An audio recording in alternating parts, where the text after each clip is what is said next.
back to the Metal Hunter. My name is Luke, and this is episode 4. Now, it's taken me a little while to get to this episode. Basically, I've just been having a bunch of fun with all of the reaction videos, and I really couldn't think of a theme, anything that I really wanted to talk about at the time. But someone dropped me a comment and asked me to recommend some Doom bands. So I thought I'd grab out some albums from my CD collection and go through those bands and recommend some Doom to you guys. So just so you know, this list isn't like a top 10 Doom bands of all time. You know, I'm not going to be talking about Black Sabbath.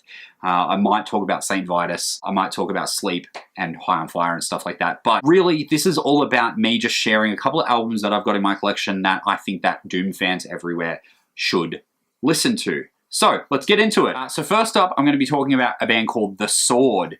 Now, these guys are a 4-piece band from Austin, Texas. They're probably the most accessible band on this list. For some reason, a lot of hipsters grabbed onto these guys and really kind of brought them from like a underground stoner Doom band into the limelight of a bit of mainstream. I mean, they weren't in like top 40 lists or anything like that, but for some reason, a lot of people knew who they were.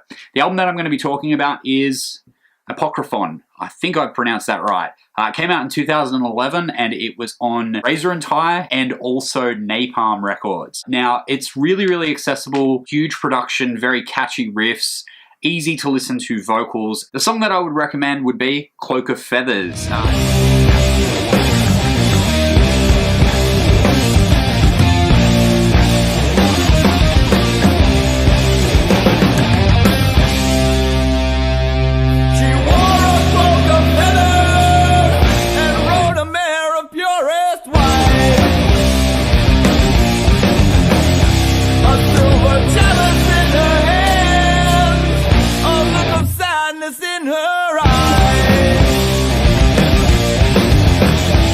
Track 2 on the album. It's one of the singles that they released and it's a fucking killer video as well. Alright, next up I'm going to be talking about a bit of an obscure band. Now this band is called Serpent Cult. They're from Belgium. They were only around for a few years, 2008 to 2011 thereabouts. They're a female-fronted Doom sludge band, and they're a bit groovy, you know, they're really, really good. I enjoyed this album the most out of the 2 albums that they released. This is the only album that the female singer actually sung on. I can't remember her name for the life of me. She's got a really, really melodic drawl over really, really kind of sludgy, I Hate God, Crowbar kind of shit.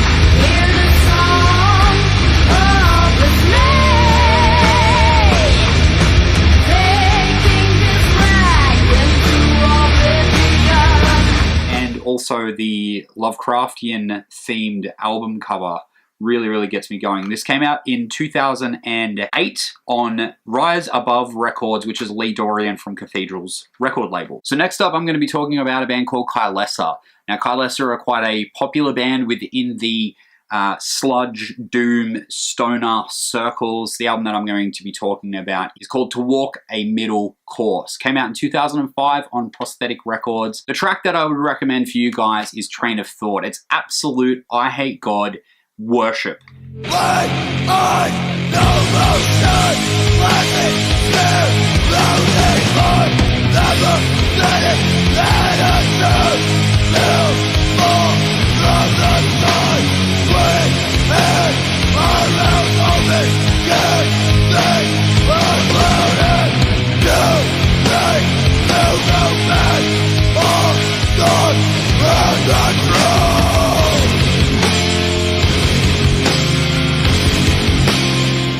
Down-tuned, fuck-off riffs that gets the grit under your fingernails. I fucking love it. Now, this next band, I think, influenced about as many bands as you could possibly think of, especially within the doom, stoner, sludge genre. It's a band called Neurosis.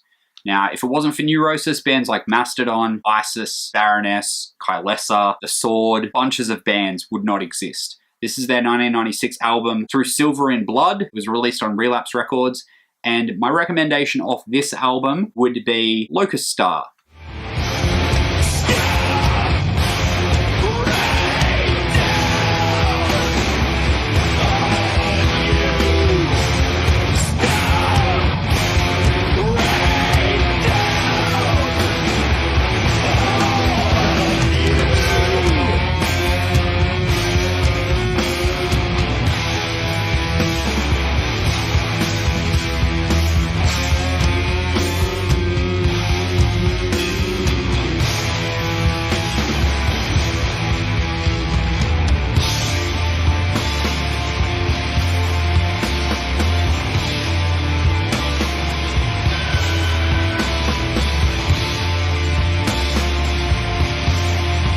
Now these guys are from Oakland, California.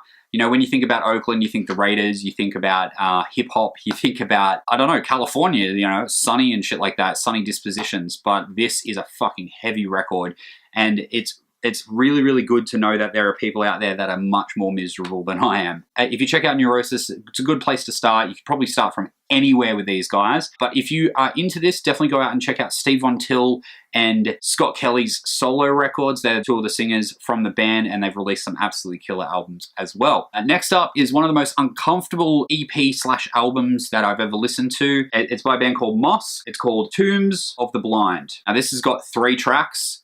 Each track goes for 9 minutes or more, so it's more of an album, so it goes for about 30 minutes overall. The band incorporates sludgy, heavy, overdriven riffs with punishing, misanthropic vocals.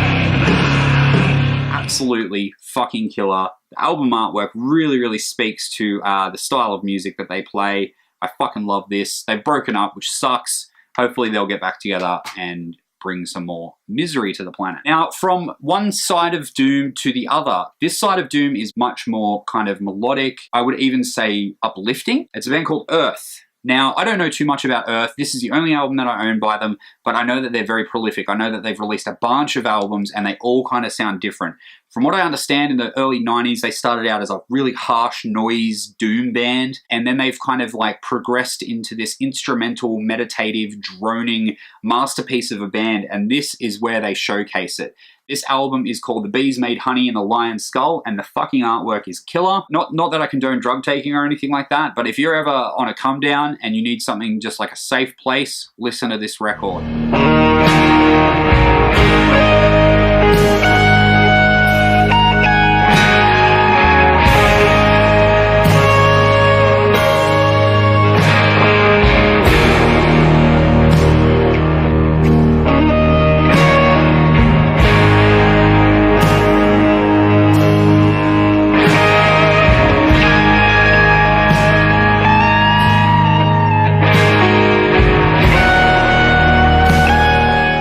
It's absolutely fucking beautiful. Next up, one of my favorite doom bands of all time. They're actually a band that I've never seen live. I don't think they've ever toured Australia. They have just gotten back together with their original singer. It's a band called Candlemass. Now, I've got the album Nightfall in front of me. I've got all of their albums somewhere scattered through my collection. I recently picked up their first album as a reissue, and it's fucking crushing. These guys are epic doom metal. That's right, that's a genre. And they basically are the progenitors of it. If there's anyone that tries to take their crown, they're gonna lose out sorely, I reckon. Honestly, you can start with any album of theirs. You could basically go to any record and it'd be fucking killer. Nightfall is their second record, and it's absolutely fucking killer.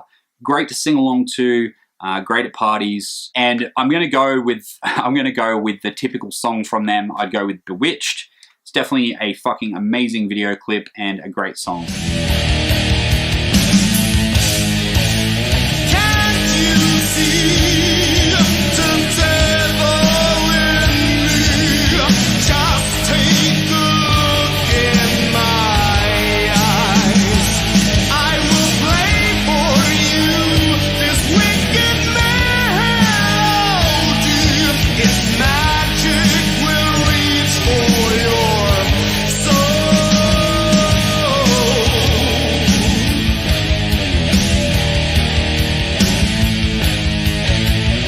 And it's good to listen to around people who aren't into metal because it's kind of catchy, it's not too heavy, and it doesn't piss too many people off. Speaking of being too heavy and pissing people off, this is a band called Ahab. The album title is called The Call of the Wretched Sea. Now, they're a funeral doom band from Germany, and they've taken their Moby Dick, Herman Melville obsession to an absolute fucking crazy, crazy height. You know, Mastodon obviously did that album Leviathan, where they basically just sang about Moby Dick. These guys have been doing album after album after album about Ahab going after Moby Dick. Slow, long-ass motherfucking songs. The vocals are some of the deepest I've ever heard, even outside or within the death metal genre. It's almost as if a whale has learnt how to death growl and recorded a song about some fucking crazy dude trying to come down and kill him. You want to start with a song called The Hunt.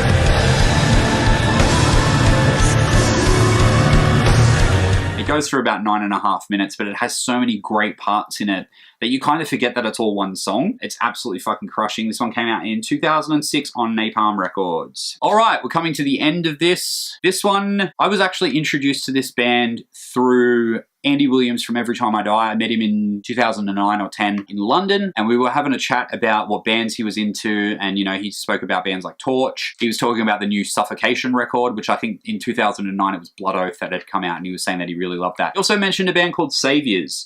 Now, I'd never heard that name before. I didn't know who they were or anything like that. And he said that this band actually revitalized his love for guitar solos. So I was like, holy shit, these guys must absolutely kill it. This album came out about 2 years later. I picked it up immediately. I'd listened to them and I thought that they were really good. This album fucking crushes. It's a great entry-level doom stoner band. If you're not really familiar with the genre, I would say that you want to check out a song called To the Grave Possessed.